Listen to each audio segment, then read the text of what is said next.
Coming up on Cruising. You know how many offers I'd had on that Tweety? You want to sell the Tweety? No. Cruising from Westlake, Ohio starts now.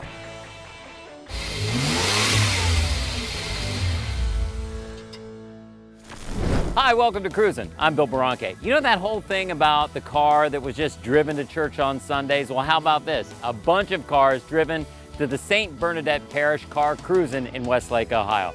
This is a twice a summer event, and this is packed with all sorts of classics, which is why we're here, which is what we're gonna get to.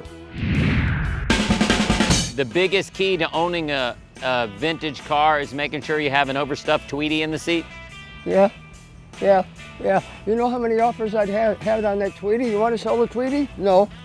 They don't care about the car, they just want the bird? The car. I have a Tweety collection, a lot of smaller ones. That's the biggest one.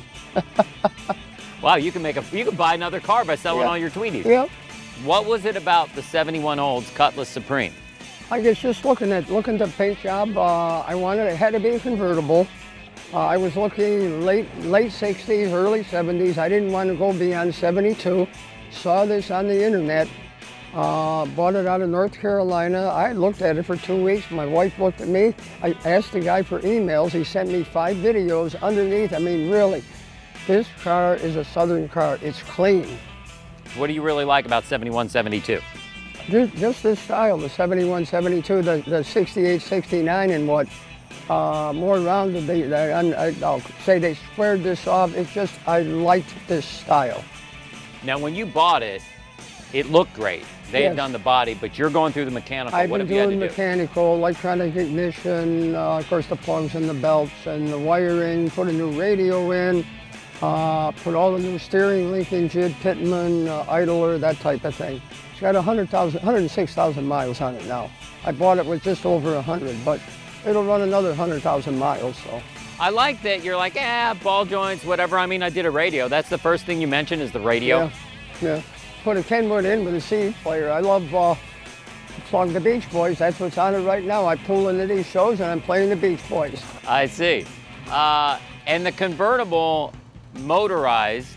Back then, I remember everyone worrying about, if you get the electric stuff, it's going to go bad. It's another thing to fix. I know. I haven't had a problem with this. My wife likes convertibles. Although we can't have the top down when we go to a show, but we can put it on going home. She doesn't worry about the hair. Why the 13 ball for the gear? It was on there. I'll give you my response why I think. It's got the orange stripe on it. And probably because of the color of the car, the orange stripe on the 13 ball. When you bring this out, what kind of comments do you get? I love the car, you want to sell it. But I love the car. Even ladies at the gas station, oh my God, I love that. What is it? Then, you know, they used to say this isn't your father's Oldsmobile. I mean, maybe they'd still be in business if they were doing things like this. If they were doing things like this. You know, there's so many of these around, not many more. And it's unique. It's unique. It's a fun car. You said when you were looking for this specific era. Why? Was there a memory from I wanted to stay below 72 because of the being able to get in some of the shows, like the Blue Suede Cruise, as a for instance, that type of thing. So I wanted to stay below a certain year. You're the original owner? All right, what did you pay in 1962 for this car? $3,350. Oh man, wish you would have got your money's worth. Yeah, you're right. What drew you to this car in 1962? The 409 motor and the convertible. And originally I wanted a 57 Chevy, black, white top, red interior, but I was already too old. A couple of years went by, so the new cars was 62. So missed the 57. And how many miles are on it? There's 29,000 on it now. In 57 years? In 57 years. Physically, the body, what do you really like about it? I like that it was a Chevy and that it has a 409 motor. It's got a 4-speed, a positive traction, and black, white, and red. I was in love with it since '57, so. The top looks brand new. Have you ever put it down? Yeah, I have put it down a couple times, but not very many. And now I'm afraid to put it down because it's the original top, and I'm afraid it might crack, you know. Tell me about the one thing I noticed when you were talking, like the chrome around the seats. What are some of the other things you really like about what they did with the interior back then? Well, I like the dashboards on the old cars. Of course, I like the stick shift coming out of the floor without the console being in your way, because you can scoot across from one side to the other. What do you like about the dash? You mentioned the dash. I like the padding that they put on the dash. It has a nice effect.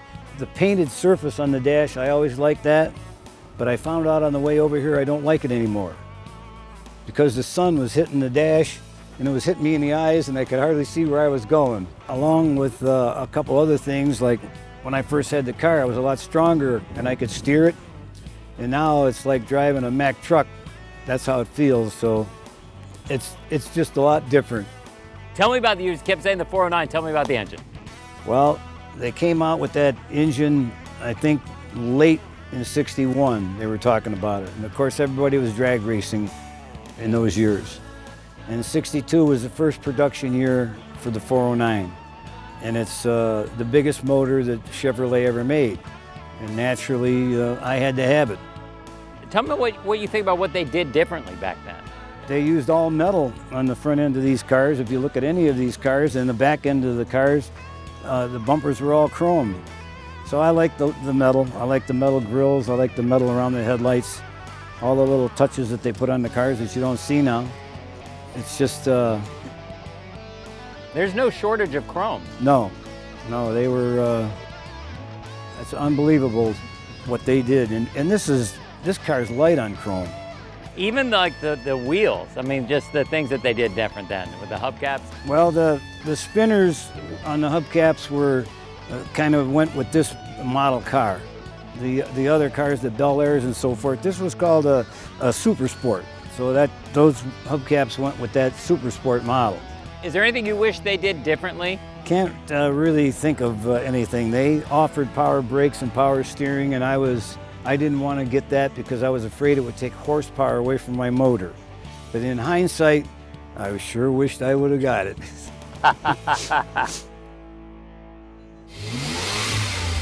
Okay, sure, it's like 90 degrees and we're on blacktop, and none of the cars we've checked out so far have had air conditioning. Who needs it? We've got more coming up from Westlake, Ohio on Cruisin' after this. Welcome back to the St. Bernadette Parish Car Cruisin' in Westlake, Ohio on Cruisin'.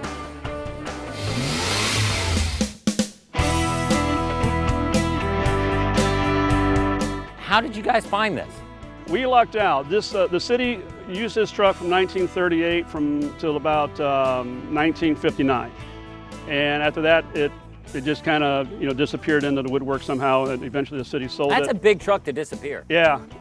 So nobody really was for sure what happened to it, but about 10 years ago now, we got a call. I believe it was from Parma Towing, and they had bought this truck from the Shriners Group, the local Shriners Group, and had no markings on it, so we didn't know whose it was. And the towing company's like, I'm going to scrap this thing, but I hate to scrap it because it still runs. There's a serial number on it. The company, Ahrens Fox, was still in business under another company. They ran the serial numbers. It was our truck.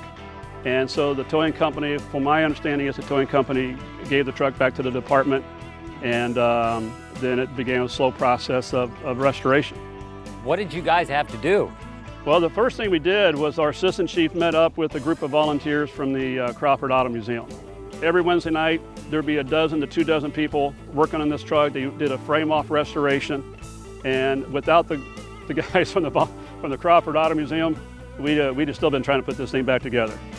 So they were invaluable to getting this thing done. What was the biggest part of the job, the toughest? I think just sorting it out, because again, we don't know anything about restoration, so they knew about logging and inventorying and all the parts and maintaining where they go and securing them. When you guys were restoring it, did you see anything from 1938 technology where like, all right, I see where this came from for what you're doing now? Yeah, there's still a lot of things on here, or a couple things I should say, are very much what we do today. There is a road to pump shift knob in here that we have the same thing on every truck that's manufactured today. It's just a hydraulically or pneumatically operated switch now, but it does the same things. What kind of engine's in here? It is a 6-cylinder Hercules engine. How many parades and car shows will you hit? Many as the weather allows, you know, my weather and my schedule. If I'm off duty and there's one close by and the weather's good, we try to get out to as many as we can. What's it like to drive? Well, it's a blast. It's a blast. It's a little quirky to get the shifting system down. This truck we actually took it back from the Western Reserve Fire Museum downtown. We took it back for the month of July. It's on exhibit. It'll be back on exhibit come the beginning of August. The Western Reserve Fire Museum is on Carnegie Avenue by Progressive Field. They have this truck and actually a 1924 Ahrens Fox from Fairview Park on display probably till October, November. So if anybody would want to see these trucks up close, after August 1st, our truck will be back down at that museum. Pretty reasonable cost for kids to get in, adults to get in, and you get to see a lot of fire service history. A friend of mine had a car very similar. So I searched for one and I found this thing here that came on a flatbed truck in bushel baskets. Just what you'd always dreamed of?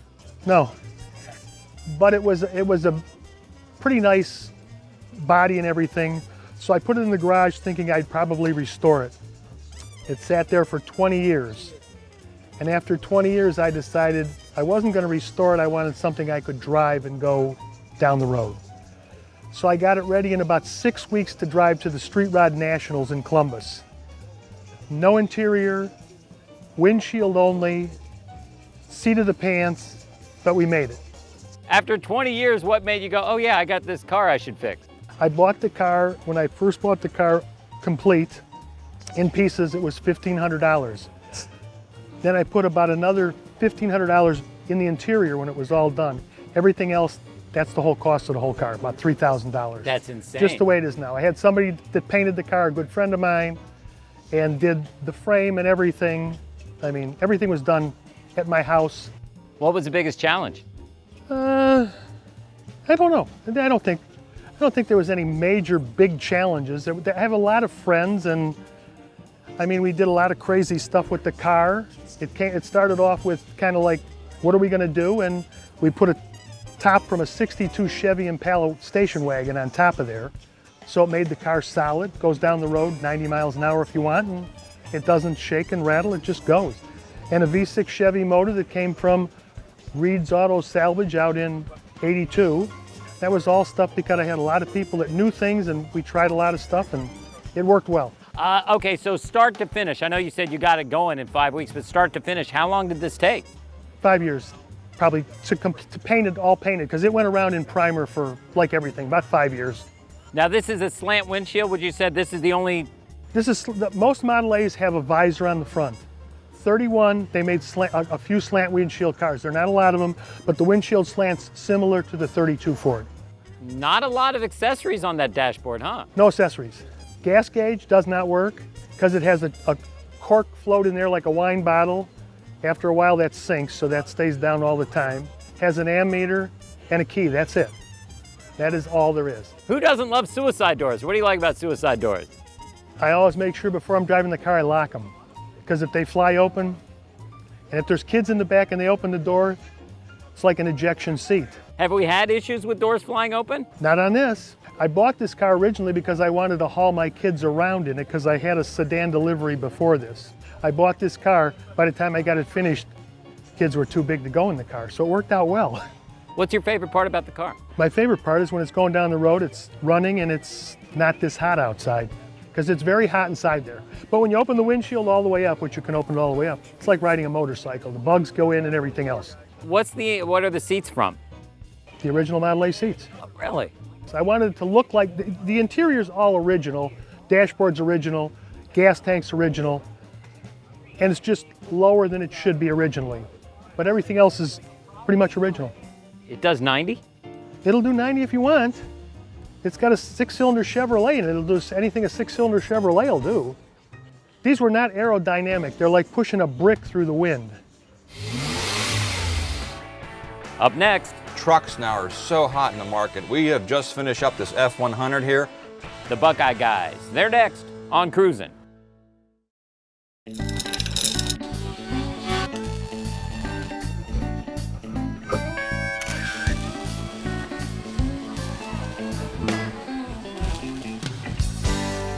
Welcome to this edition of Cruising with the Buckeye Guys. We have a 1965 Impala here in front of me that we have done a complete transformation on powertrain. LS motor from Chevrolet, crate motor, and a Tremec T56 transmission, all mated together, all modified to run smoothly in an old chassis. This is very popular today. We provide these services here at Buckeye Classic Car Restoration. What we've done here is taken the old power plant out and completely modified the frame here with the motor mounts, and then the transmission tunnel had to be modified slightly to fit the higher transmission. So that's all mated together. Custom aluminum radiator with dual fans. The performance here that has come to this car is fantastic. Now when you do a power plant transport like this, you also have to put a fuel cell in there, or a fuel tank that has fuel injection capabilities in it, so you have to have a return line as well as a pump line, just like a new car. All right, I'm gonna have one of the guys start it up here and we'll check it out. And now, as you can see, it's running here. It sounds so smooth, really, really unbelievable here. Customer here from Cleveland, Ohio, brought us this car and we've completely transformed it. It sounds just like a new Chevrolet Corvette running, or a new Camaro. Performance is there, over 400 horsepower. And we're gonna show you the custom-made gauges we did here. We're making a custom cluster kit for this car.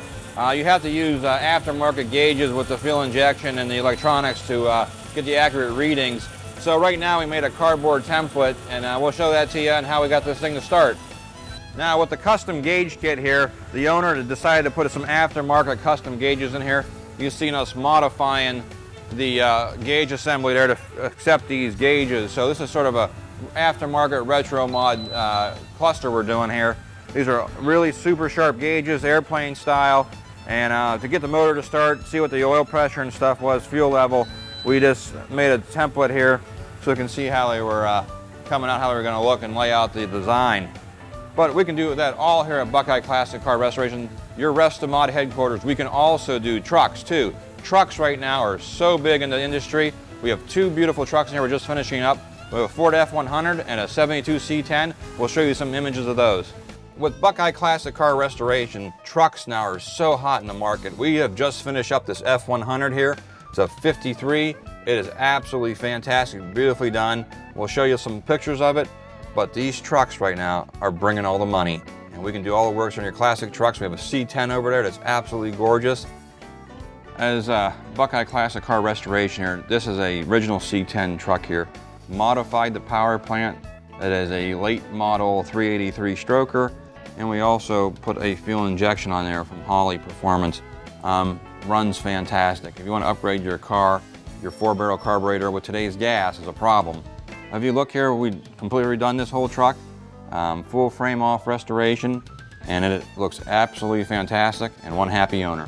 If you have an old C10, an old F100 needs restored, give us a call. We can help you out, 330-533-4757, and we can make your dreams become a reality.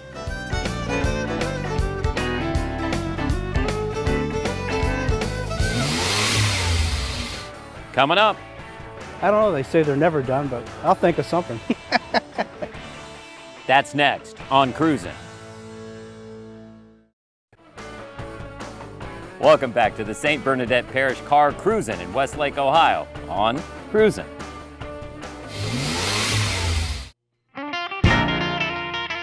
I'd had a couple of cruisers that I weren't able to finish, and when Chuck offered to sell that to me, it worked. You know, plus I worked at Ford for 30 years. But you were a car guy. Yeah. So why the truck? It was available.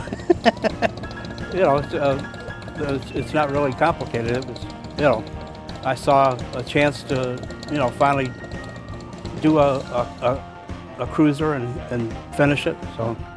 So what did you have to do with this one?